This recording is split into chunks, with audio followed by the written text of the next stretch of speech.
Congratulations and thank you very much for purchasing your new HEV EHEV, the hybrid powered brand new HEV. So in this video what we're going to show you is a little bit of information to help the handover of the vehicle so that you can really maximise your benefit out of this car. So we're going to take various features and some of the things that we can actually tailor to your specific needs, as I say, so that you can get the very best out of this vehicle. Now we'll look at some features from the outside and also the inside, but of course we need to get inside the vehicle first. Now the car is locked and we have a couple of ways we can get into it. So I do have the key in my pocket and I can simply press the unlock button on my key fob and it will unwind the door mirrors and allow me to get into the vehicle. And when inside I can just press the power button and the power will be on to the vehicle. And of course the flip side of that is closing the car, press the lock button, and it will wind those door mirrors in for us. However, because they benefit from the keyless access system, we don't necessarily have to have the key in our hand. So as we can tell, the car is locked, but I have the key in my pocket in the detection zone. All I need to do is put my hand in behind the door handle and you'll actually hear it unlock. You also see the door mirror unwind. So now we can get into the car just as before, but without needing to take the key out of our pocket, handbag, purse, wherever. Now to lock it, this time, we just need to put a little bit of contact over those three ridges on top of the door handle, and I can also check that the door is indeed locked. After about 3 to 5 seconds, as soon as I put my hand in, it will unlock that door for me. So there are a couple of ways that we can actually gain access to the car and get ready to drive it away. Now, if you actually have a flat battery in your remote, then what you can do is take out the blade and pop it into the door lock on the driver's side to manually get into the vehicle. And of course, if you did have a flat battery, the alarm's going to be going off. All you do is you hold that key fob over the power button to actually allow you to start the car and carry on your journey and also take the alarm off. So now we're at the back of the car, we've undone the fuel flap, we've done the little lever inside the driver's footwell area so we can open up this, undo our fuel cap, and we have a nice little storage area on here so we can just pop it inside there so that when we're fueling up the cap's not banging across the bodywork. And of course when we're done, just pop it back in, and you can't over tighten it because it has a ratchet system. You know that's done, and then of course you can close it. Nice and simple. Then when we make our way to the back of the vehicle, we're going to open the tailgate. Now because I have the key in my pocket, I can actually use the hands-free operation. So imagine I've got my shopping or luggage in my hands, I can actually just wave my foot underneath the tailgate and it will open up nicely for me. Now, this has been set to a lower position, so imagine for a moment if you were going to store the car in your garage but you've got a low roof. Well, we can actually adjust how high the tailgate goes purely by lowering it down or pushing it up. So we'll push it up now into its highest position, and then all we do to set it is press and hold this button for a little while. We get 2 little beeps just to confirm that it's now set. So in a moment I'll close it and reopen it just so you can see what height it goes to. But while we're in the boot area, you see just behind here is where the toolkit, like the temporary repair kit, just in case you get a puncture. But of course I'd always recommend call out your roadside assistance to do that for you. So now to close the tailgate, let's just do the hands-free operation. That will close down for us, and the next time we open it, just show a varied way to open it. We can use the little handle just underneath, little micro switch underneath there will open that for us. You'll see it goes right the way to the top. So now we can get our luggage out, we can do whatever we want to, and of course we used that button before. But now what we can do, we have this walk away close feature. So because I'm in the detection zone and because I have the key in my pocket, you have to have that on your person. You can press this button top right hand corner, it will go green, and I've now got maybe 2 seconds, 20 seconds, it doesn't matter how long, to actually walk away from the car, providing I've got the key in my pocket. It will detect when I'm actually out of its detection zone, and I could be now in my hallway, my porchway, or just walking down the road, and it's actually closed and potentially, if that was the only thing that we'd opened, locked the car for me.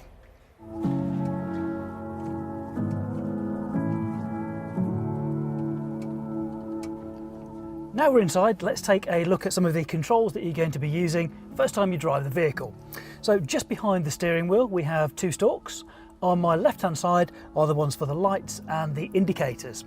Now the default position for the lights is in auto, so that means you don't have to worry about anything. The daylight sensors will automatically put the headlights on for you, and in the right situation it will actually put on full beam for you as well, because we have high beam support system. If for any reason you wanted to turn the headlights off, you can just simply rotate the little end cap there to the off position. If you wanted fixed side lights, you'd rotate up, and if you wanted fixed dip beam, you'd go one position further. But I think for most people, certainly myself, I'd just leave it in the auto position and the car looks after everything for me. If for any reason you want to go full beam, you would just push the stalk away from you and then pull that towards you. If you want to let somebody know your road presence, you can just pull it towards you for a quick flash of full beams. Now, something we're going to be using an awful lot, of course, is the indicators. Now, if you push it very slightly, you'll feel a little bit of resistance. That's where the car will go into its indicating 3 times for you, and then it will self-cancel. If you wanted to have them on for a longer duration, you just push it past that resistance, and of course you can then cancel it, or the steering lock would cancel it for you. Now the stalk on the right hand side of the steering wheel is for the wipers. So if I just turn the wheel a little bit here, we're in the off position now. If I just wanted a single wipe of the windscreen, I can push it into the mist position and it will clear the screen for me there and then. If I pop it down one position, that's into the auto position. That's where I personally prefer it to be, because the rain sensor is then going to look at how much water's on the screen and how quickly it needs to wipe the screen. And I do have some control over that on how sensitive I want it to be. Less sensitive or more sensitive. Midpoint is good for me. If I wanted it in a fixed low position, I just push it one more position down, and for high it will be right the way to the bottom. I'm going to leave it into auto, and if I wanted to get a squirt of water on the windscreen, some nice screen wash on there, I'd just pull that towards myself. Now on the end cap we actually have the controls for the rear wiper. So again, we've got the default off position. First click is for the intermittent wipe of the rear screen. Then the next one is a fixed on position, and then I can rotate it a little bit further on the sprung part of the control there, which will give me a squirt of screen wash on the rear screen. So let's turn that one back to the off position. To go through some of the steering wheel controls, we're going to pop the car into accessory position.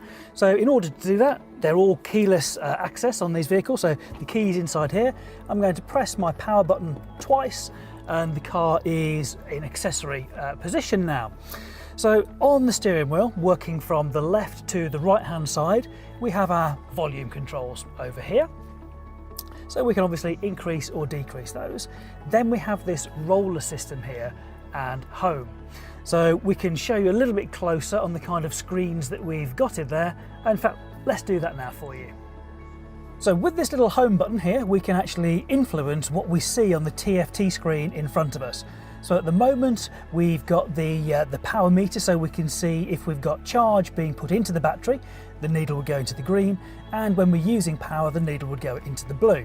So if we just press the home button, what we can see there is we've got the power and charge, we've got power flow. That's a nice one where we can see where the power's being taken from. When we're driving, we'd see power going to the road wheels as well, and we get an indication of what sort of state of charge is in the electric battery there as well. We have range and fuel, so we can see how many miles is left in the tank and the most recent fuel economy figures. Then we've got speed and time, we have our audio, we have any phones that are attached to the vehicle, we have our navigation, speed alarms for instance. If we just click on that one, we can see that we could have speed alarms set for, in this case, 30 and 50, but they've actually been turned off, so it's not going to beep at us as we're driving along. Navigation, I didn't really show you that one, but if we've got a destination set in through our car's navigation, it will give you turn by turn.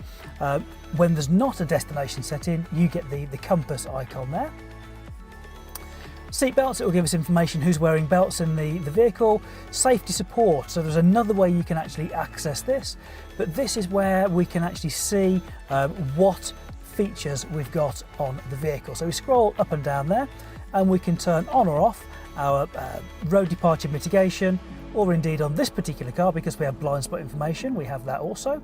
We have low speed braking control, collision mitigation braking system as well. If we wanted to turn them off, we'd just press the little button there, but of course I want to keep myself as safe as possible, so I'm going to pop that back on.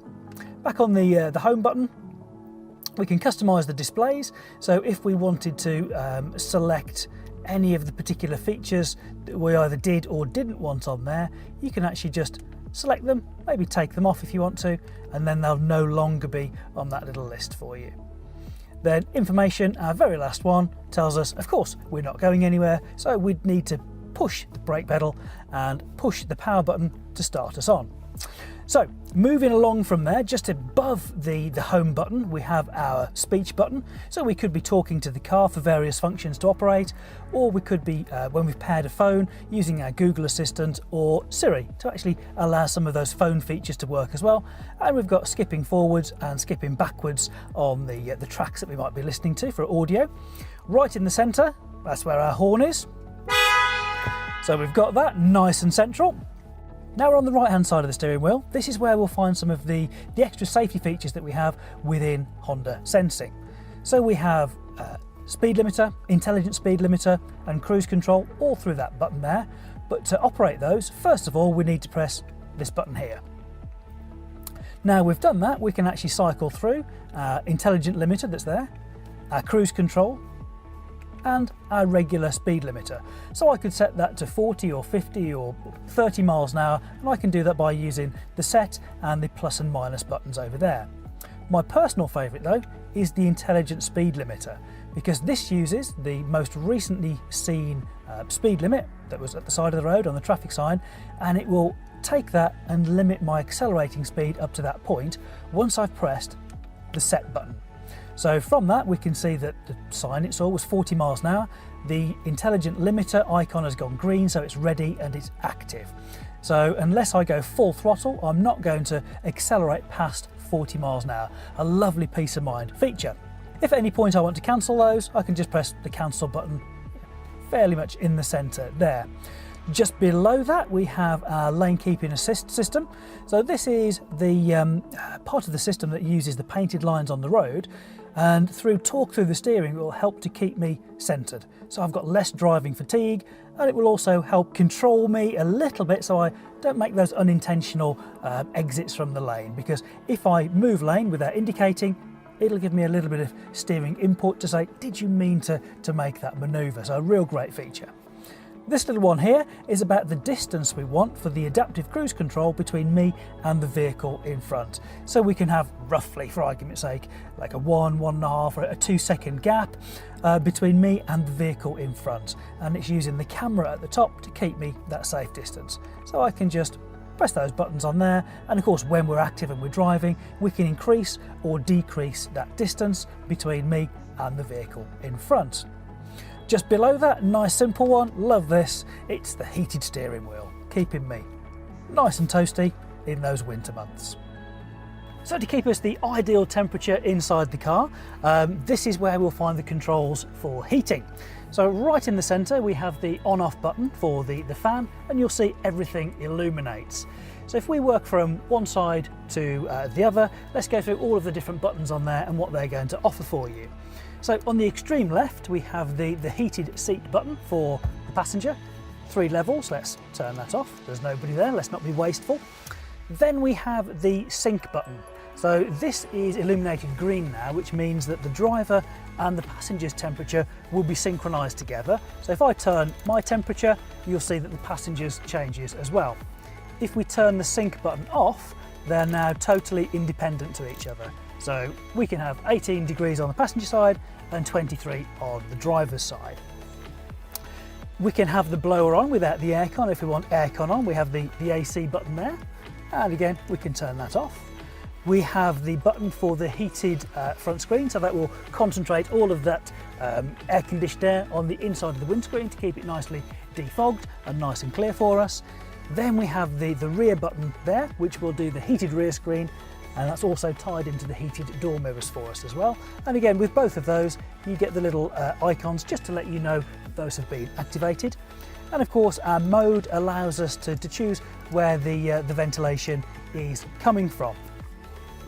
If you want the car to look after everything for you, apart from you set the temperature, press the auto, because with that, when we set auto, it will figure out where is the best vents to use, and also what the best fan speed is to really maximise that. So if I want 23 degrees, press it on auto, you'll see that it changes where that actually comes through for us. And it puts it into recirculate as well. Now there is one more little bit of heating control. Now we know we've got ventilation in the rear for rear seat passengers, but we also have some on the right hand side. I shall come to that a little bit later for you. So just by my right knee, we have some more buttons to go through for you. So if I start in the top left hand corner and work my way around, let's go through those. So top left hand corner is where we have the button to actually raise and lower the powered tailgate. A lovely feature. We know there are other ways you can operate it off the remote and at the back of the car, but I can also do it from inside the vehicle as well. Next one along is, it looks like a picture of a car, like a plan view of a car with a safety shield around it. So what this one is for is, it's another way to get into some of those safety features like road departure mitigation, blind spot information, collision mitigation braking system. So if you wanted to, you could turn those off. Personally, I'd leave them on, but that's how we could access that really nice and easily. Just further over, we have the parking sensor button, and when there's a green light on there, that means they're active and ready for you. So this car has them at the front and the rear, so it'll tell us how close or far away we are by its little beeps and the intensity of those when that is selected. Just below that, we have a heated wiper de-icer button. So this is a really great feature in the winter. So just below where the wiper blades sit, there's a heater element that helps reduce the likelihood of wipers refreezing in really cold weather, and it also assists me when I'm cleaning the windscreen first thing on a frosty morning. So a really great feature we've got there. And just to the side of that, we have our vehicle stability assist button. So we can reduce how much it intervenes with the driving. So for instance, if we were stuck in shallow mud or snow, sometimes you might need to get a little bit of spin on the wheels to get moving. You'd press and hold that button. It would desensitize the system a little bit, and as soon as you're going, you'd press it again to re-enable it. So then moving further to the right, we have a little roller system. This is to adjust the angle of the headlights. So if you put more weight in the back of the car, if you're loaded up and you've got 3 passengers in the back, of course the car's going to dip down a little bit. You might need to adjust the angle of the headlights. Now that brings us nicely on to the controls on the door here. So again, if we use the same logic of top left and working our way down, we have the button in the top left corner which will fold the door mirrors in for us. So if we pop those back out again, to adjust the angle of the glass, we've got a little slider here that go from right, centre and left. And when we're in the desired one of those, we can use the little control panel here just to adjust the angle of the glass. Below that, we have the lock and unlock button. So if I felt uneasy and I wanted to make sure that nobody could get into the car from the outside, I'd press the lock button. Then nobody can use the door handles on the outside to get in, and I can press the unlock button when I want people to be able to get in. Just below that, we have the button to isolate the control for everybody except mine's electric windows. So I can operate all the windows, but actually they can't. So that's a nice little feature there. And then when we're onto these, we have 4 different controls, obviously for the auto windows on all 4 windows. If we pull it a little bit to the point of resistance, the window will come up, and as soon as we release it, it'll stop. If you pull it all the way, of course we have auto windows, so it'll take it all the way up for you. To get the very best out of your infotainment system, you'll be wanting to pair your smartphone, whether it's Android or Apple phone. Personally, I use an iPhone, so that means that my CarPlay is actually wireless in this one. If you have an Android phone, you would need to actually plug into the little USB, just the one closest to the driver's knee. But because I'm using an iPhone, then actually I can do this all wirelessly. So the very first thing we're going to do is we're going to select a smartphone connection up on the main infotainment screen, and it's going to ask me if I want to connect a new device. So we'll just tap on the connect new device. And it's telling me what I need to do here for Apple CarPlay, which it is, I need to turn on my Bluetooth. So I'll do that on my phone. Go into settings, we'll turn on the Bluetooth, and as you can see there's a few down there, and it's looking for Honda HFT. So we tap on the Honda HFT and it will now be wirelessly connecting the two devices together. I have a PIN code, it is the same, so we'll pair those off, and we need to allow the contacts on there.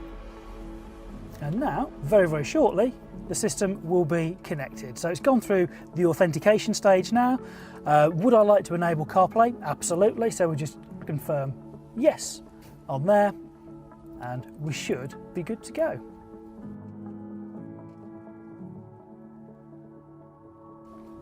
So in the infotainment system, there are a lot of apps that you're going to find really, really useful.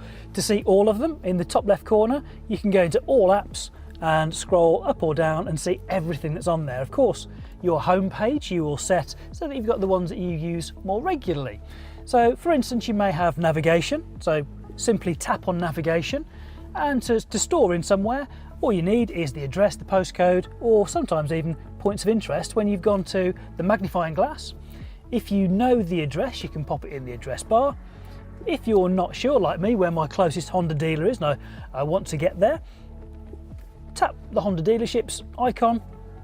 There's one just 19 miles away, and I'd set that to go. So really easy to use. Also on the home screen, we have our audio controls. So for instance, let's go to FM. We can see that we've got Radio 2 on there, we've got Smooth, but if we want to see what else is available, we can just tap on Station List, and that will show us what we have available to us. So let's tune into Corby FM, you can see it's up there, and if we want to store that into preset number 1, we just press and hold it, get the confirmation beep, and we see that's now Corby FM preset number 1 for us. If we go back home, we can scroll to the right hand side and see general settings, where we can see things like system, connections to smartphones, display, altering sound, those kind of configuration features on there. We'll go back. We also have vehicle settings.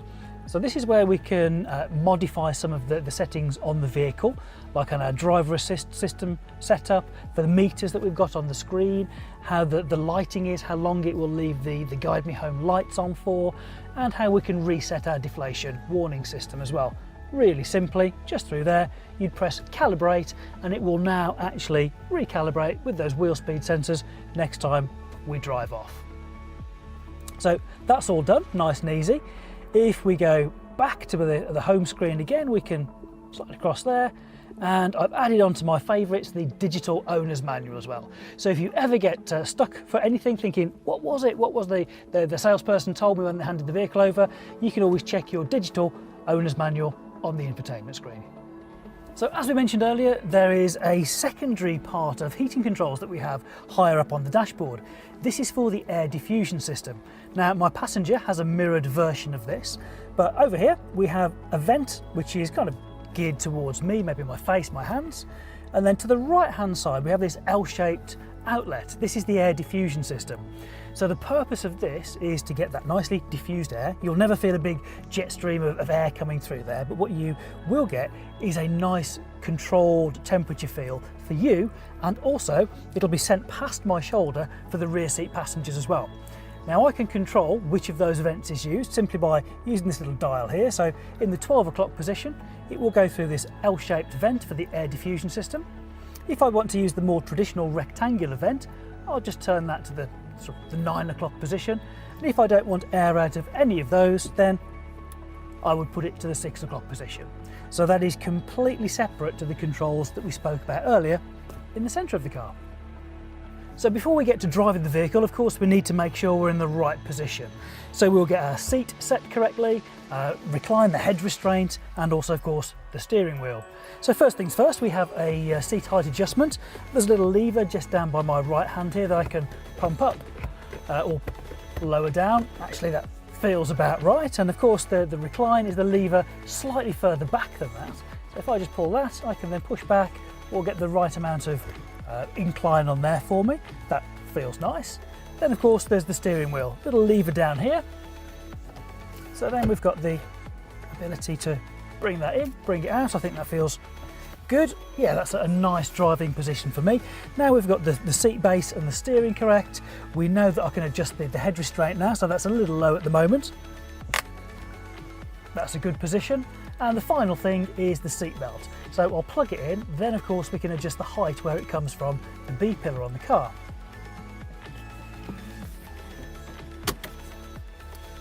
So just over my shoulder, it's actually looking at a good height for me, but we can raise or lower it just by squeezing in, pinching the little adjuster and raising it up or down, just like this.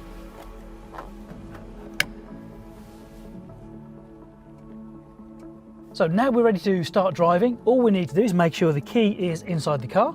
And to start the vehicle, we put our foot on the foot brake, then we press the power button just once, and the petrol engine may or may not start. That's going to depend on the state of charge in the high volt battery at the back and maybe the external temperature as well. But in this case, we know we're ready to go because we have a picture of the green car with the arrows underneath it in the meters in front of us. And we know we're going to drive off in EV because it's showing me that in the bottom left-hand corner of the screens there. So now it couldn't be simpler to start off. It's a very traditional looking automatic style transmission. So we have a little lever at the front, we pull it from park through reverse. You see the rear view camera comes on, into neutral and into D for drive. Now, simple driving, exactly the same as any other automatic that you've driven previously. What we do have though, because this is a really efficient hybrid vehicle, is a B mode. Now B just stands for brake. Because this vehicle doesn't have engine braking, which is a good thing, because when we use the engine in a traditional car to slow us down, that's just wasted energy. What we can do in this particular car is put it into B mode, and we can use our electric motors of the hybrid system to slow us down a little bit if we want to. So we get like a synthetic feel of engine braking, but we can harness that energy and store it in the batteries in the back. It's entirely your choice. You can drive in B or in D and you'll feel no difference when accelerating. The only difference is when you come off the accelerator and you're then kind of cruising to a stop. So now we're in B mode, we can actually, if we want to, we can use these paddles. And what they will allow us to do is set the amount of regenerative braking we'll get when we actually come off the accelerator.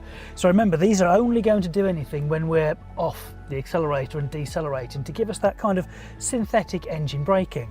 We have 4 different levels, and we get from light to more severe engine braking feel. And you can adjust that just simply using those paddles there. If you choose not to, not a problem, just leave it in D mode and use the regular braking system.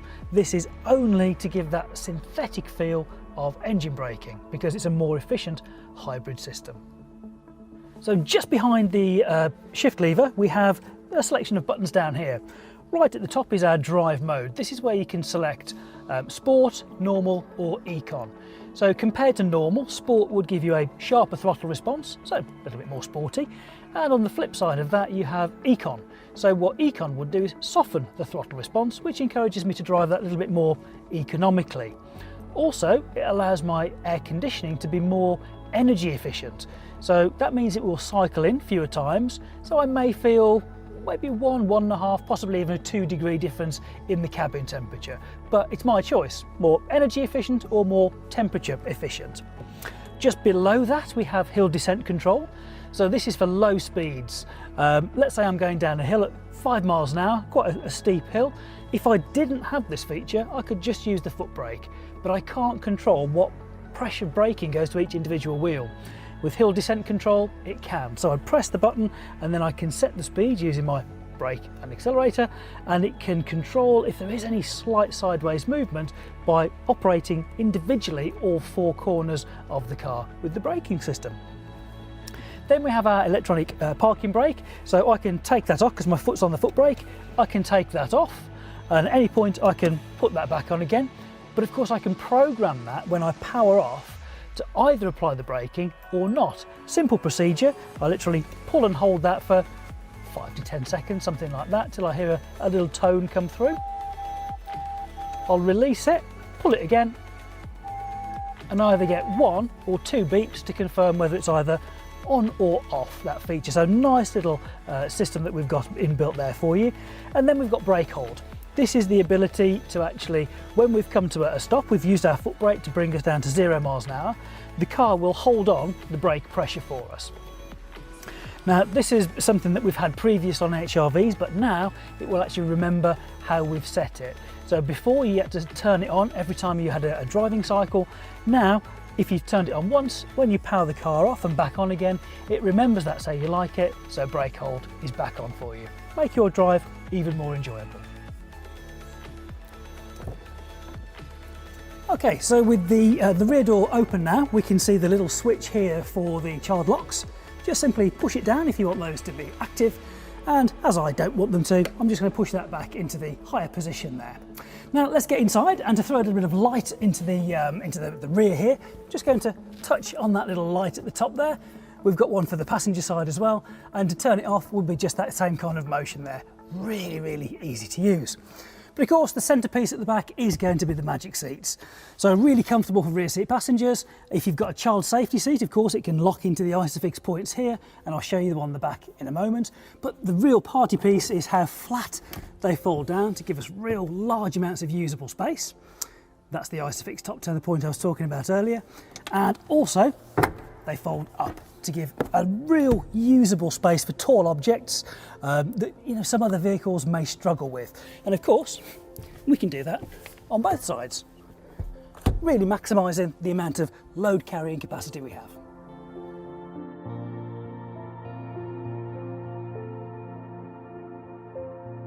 So now we've taken a look at the things inside the vehicle, let's have a look at things up front as well. So just pop the bonnet. That's right next to where we release for the fuel flap as well. And when we get towards the front of the car, the little catch is pretty much central and just down there, and we pop up the bonnet as we've got there. So it is a hybrid system, as I'm sure you're fully aware. So you will see some of the orange cabling there, that's to do with our hybrid system, but you will see some very traditional looking items as well. So to make sure that you're safe and also your car can operate to its best performance, clearly, there's going to be things like checking an eye and keeping an eye on your screen wash levels. There's the coolant for the car itself. It has a petrol engine, so we have oil. We'd recommend that gets checked every time you fuel up, because of course the engine will be warm and then you'll be somewhere flat.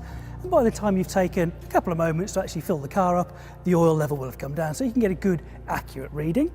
We do have our brake reservoir just behind it, so again, just as you would do with previous vehicles you've owned, keep an eye on the brake fluid there, and if anything looks like it's lowering down, of course, then we'd recommend you go to your local dealer and have that checked through.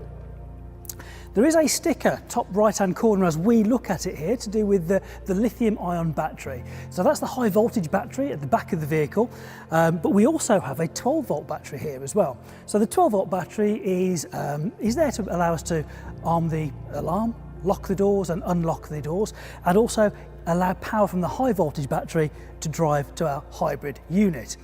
So of course this can be powered by a regular battery charger, but the only way you're going to get power into the high voltage battery is by driving it. So this is why we have a little sticker on here, and I don't think this is going to be a problem for anybody. The recommendations are that we should drive this for at least 30 minutes every 3 months, just to make sure we're keeping that battery at the back topped up. Just a consideration if we're going to leave the car parked for any duration.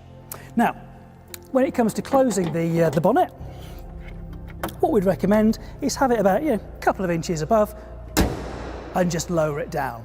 So we've taken a look at the items underneath the bonnet to keep you safe and the car operating well. When we were inside earlier, we mentioned the tyre pressure monitoring system, so our deflation warning system.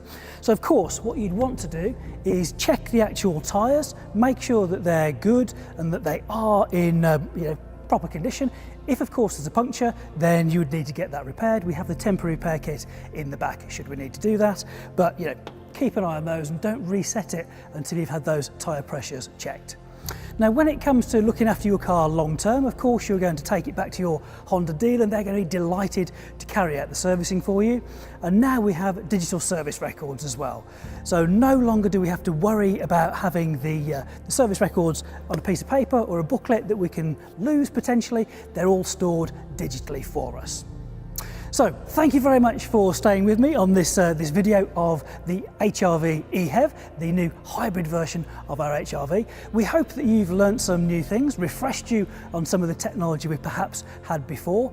And of course, if you have any further and specific questions on anything we haven't covered here for you in this session, then please feel free to contact your local dealer who'll be delighted to answer those questions off for you. Thanks very much.